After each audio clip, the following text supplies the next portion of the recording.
Hello, this is David Jenkins, La Plata Town Council member from Ward 4. I will be your host for this podcast, providing updates about the La Plata Town Council meetings, issues we discuss, and those issues affecting you as residents, and other related activities and issues.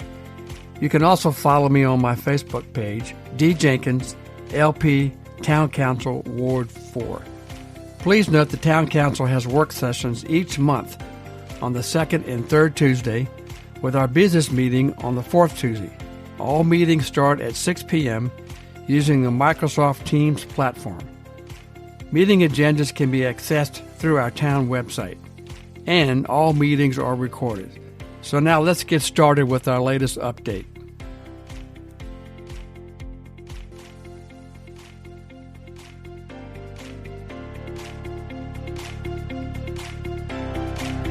Hi, and welcome again to this latest episode of La Plata Ward 4 Update Podcast. Hi, this is Dave Jenkins, La Plata Town Council member from Ward 4, and your host for this podcast. This particular episode is a follow-up from my earlier Adequate Public Facilities Ordinance, APFO podcast, which was posted on January the 11th, 2023. The Town Planning Commission started the APFO, again, Adequate Public Facilities Ordinance discussion, at their January 3rd, 2023 meeting. This was then followed by a special work session on January the 18th. I attended in person or online both of these Town Planning Commission meetings. From those two meetings, I provided specific comments and my observations to the Planning Commission chair through an email dated January 6th and also January 23rd, 2023. My initial comments urged that a fiscal impact analysis should be a part of the APFO discussion and should be part of any new ordinance. Development from projects affects the town's fiscal sustainability to fund needed infrastructure as well as as important maintenance costs once these facilities are turned over to the town. A fiscal impact analysis is defined, and I quote, a projection of direct, current, public costs and revenues associated with residential or non-residential growth to the local jurisdiction to which this growth is taking place. This is from a study, and I'll provide a link in the notes, called Rationale for Smart Growth Fiscal Impact Analysis and Model Fiscal Impact Ordinance. Now, modern fiscal impact analysis can be traced back to a famous study called the Cost of Sprawl, published by the Real Estate Research Corporation in 1974, funded by at that time, the Environmental Protection Agency, EPA. It was this first study to show that providing infrastructure to low-density, sprawling development costs more than for compact, dense development. Low-density developments, greater distances from homes, offices, shops, and so forth require more road and pipe infrastructure than would be required to serve the same number of homes and businesses in a more compact development pattern.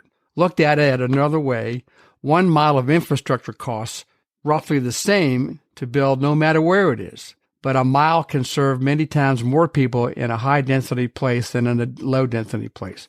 And again, the source of this information is from the Rationale for Smart Growth Fiscal Impact Analysis and Model Fiscal Impact Assessment Ordinance.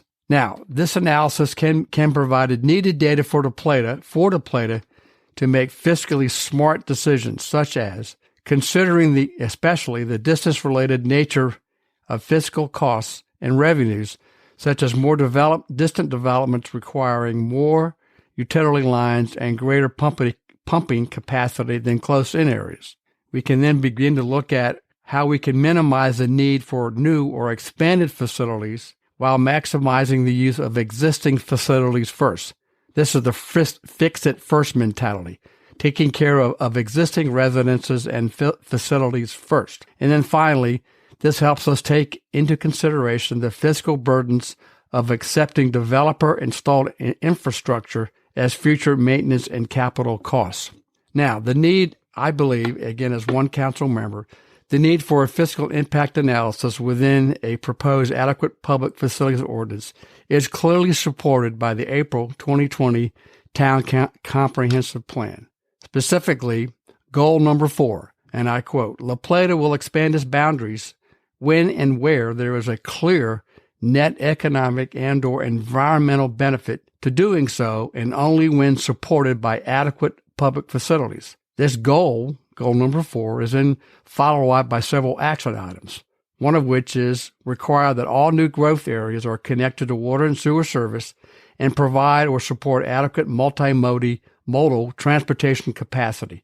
Action number 2, support annexation of existing residential and commercial properties when there's a clear plan and identified funding for water and sewer connections and capacity. Now, it's also important to read past these goals and the additional text and narrative within the comp plan. So let me go and I will reference page 31, which is in the 2020 Town Comprehensive Plan, and specifically the municipal growth element of our plan.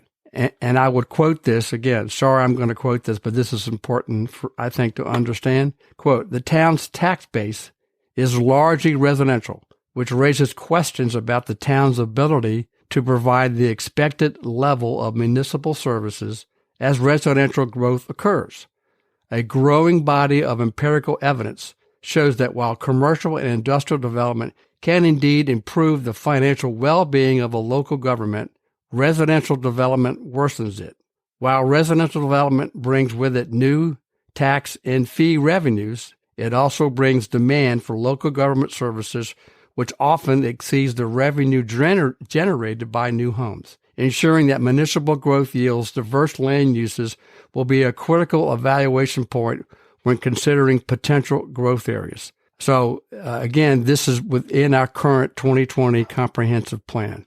This is not something that I made up. Now, the town's 2020 strategic plan also supports the need for fiscal impact analysis, specifically 2 goals within this strategic plan.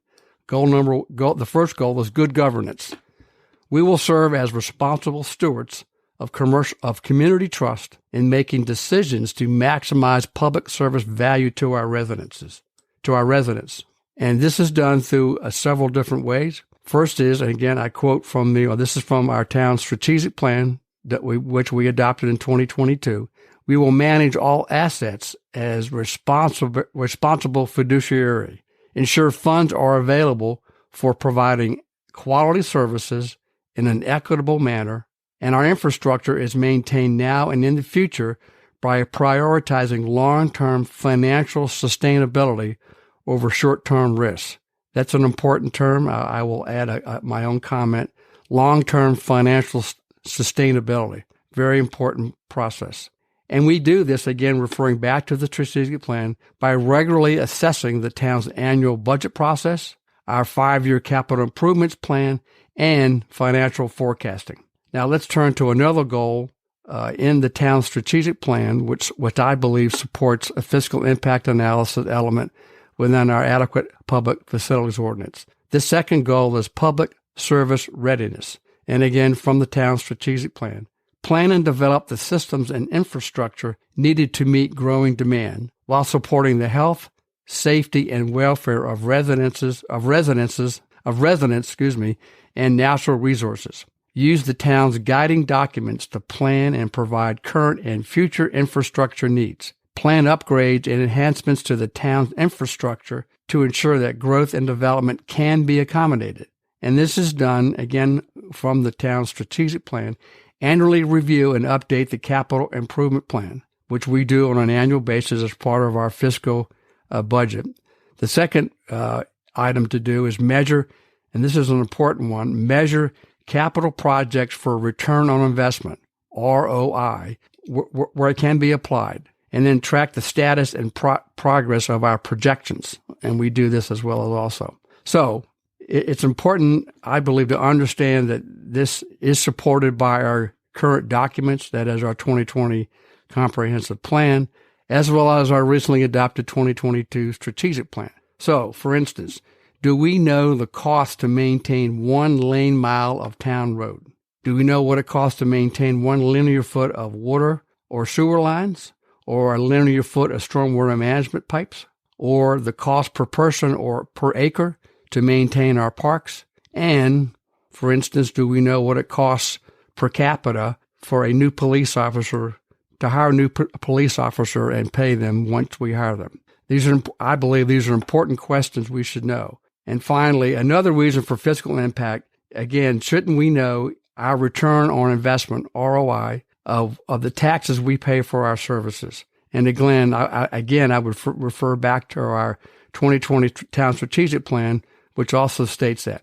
So again, from my perspective as one council member, a fiscal impact analysis element is needed to fully understand the cost of development to our existing and future residences. Now, again, this publication that I referred to earlier, I'll put a link to it so you can have access to it, because it also provides additional information as well. So thank you again for listening to this latest episode. Any comments, questions, or critiques are certainly welcome. You can email me at djenkins@townoflaplata.org. Look for an upcoming La Plata Ward 4 video update of case studies on how other towns and communities have implemented and used fiscal impact analysis. So thanks again for listening, and I'll look forward to hearing from you soon.